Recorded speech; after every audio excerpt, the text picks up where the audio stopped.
കാപ്പി നമുക്കെല്ലാവർക്കും ഇഷ്ടമാണ്. പല തരത്തിലുള്ള കാപ്പി നമ്മൾ കുടിച്ചിട്ടുണ്ടാവും. ലോകത്തിലെ ഏറ്റവും വിലയുള്ള കാപ്പി, അതായത് ഏകദേശം 1,00,000 രൂപ മുതൽ 3,00,000 രൂപ വരെ വിലയുള്ള കാപ്പി ആനപ്പിണ്ടത്തിൽ നിന്നും മരപ്പട്ടിയുടെ കാഷ്ടത്തിൽ നിന്നുമാണ് ഉണ്ടാക്കുന്നത്. ഒരുപക്ഷെ നിങ്ങളിൽ ചിലർക്കെങ്കിലും ഇത് അറിയാമായിരിക്കും. പക്ഷെ ഞാനിന്ന് പറയാൻ പോകുന്നത് ഇത്തരം കാപ്പിക്ക് പിന്നിലെ രസകരമായ ചരിത്രവും അതിൻ്റെ ശാസ്ത്രവുമാണ്.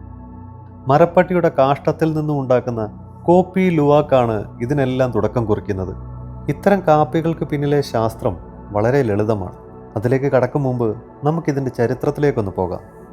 18-ാം നൂറ്റാണ്ടിൽ ഡച്ച് കൊളോണിയൽ ഭരണകാലത്താണ് ഇന്തോനേഷ്യയിൽ കാപ്പി കൃഷി വ്യാപകമാകുന്നത്.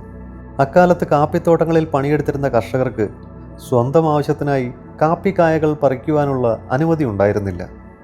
തോട്ടങ്ങളിൽ പാകമെത്തി നിന്നിരുന്ന കാപ്പിച്ചെറികൾ അവിടുത്തെ കർഷകർക്ക് വിലക്കപ്പെട്ടതായിരുന്നെങ്കിലും അത് കഴിക്കാൻ ഏഷ്യൻ പാം സിവറ്റ് അഥവാ മരപ്പട്ടികൾ എത്തുന്നത് പതിവായിരുന്നു.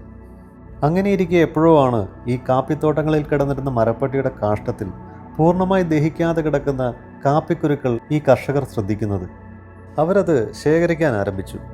അങ്ങനെ ശേഖരിച്ച കാപ്പിക്കുരുക്കൾ ശ്രദ്ധയോടെ വൃത്തിയാക്കി വറുത്ത് പൊടിച്ച് അവരുണ്ടാക്കിയ കാപ്പി പതിവ് കാപ്പിയേക്കാൾ മൃദുലവും സ്വാദുള്ളതുമായി അവർക്ക് അനുഭവപ്പെട്ടു. അവരതിനെ കോപ്പി ലുവാക്ക് എന്ന് വിളിച്ചു. കോപ്പി ലുവാക്ക് പോലെയുള്ള കാപ്പിക്ക് രുചി കൂട്ടുന്നത് ഇത്തരം ജീവികളുടെ ദഹന പ്രക്രിയയാണ്.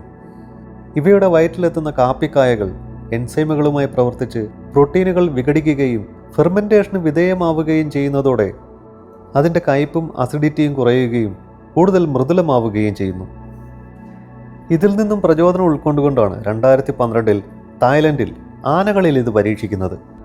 ആനകളുടെ ദഹന പ്രക്രിയ ഏകദേശം 15 മുതൽ 75 മണിക്കൂർ വരെ ആയതിനാൽ കോപ്പി ലുവാക്കിനേക്കാൾ കൂടുതൽ മൃദുലമായിരുന്നു ആനപ്പിണ്ടത്തിൽ നിന്നുള്ള ബ്ലാക്ക് ഐവറി കോഫി. ഈ രണ്ട് കാപ്പികളുടെയും വലിയ വിലയ്ക്ക് കാരണം ഇതിൻ്റെ രണ്ടിൻ്റെയും നിർമ്മാണ പ്രക്രിയയാണ്. ആനപ്പിണ്ടത്തിൽ നിന്നും ഏകദേശം 1 കിലോ കാപ്പിക്കുരു ശേഖരിക്കണമെങ്കിൽ ആനകൾക്ക് 33 കിലോയോളം കാപ്പിക്കായകൾ കഴിക്കാൻ നൽകേണ്ടി വരും. അതിനാൽ ഇതിൻ്റെ ഉൽപ്പാദനവും വളരെ കുറവാണ്. ഒരു കാലത്ത് മനുഷ്യൻ അവൻ്റെ ഗതികേട് കൊണ്ട് കണ്ടുപിടിച്ച ഈ കാപ്പി ഇന്ന് അതിസമ്പന്നന്മാരുടെ മാത്രമായി മാറി എന്നതാണ് ഈ കഥയിലെ ഏറ്റവും രസകരമായ യാഥാർത്ഥ്യം.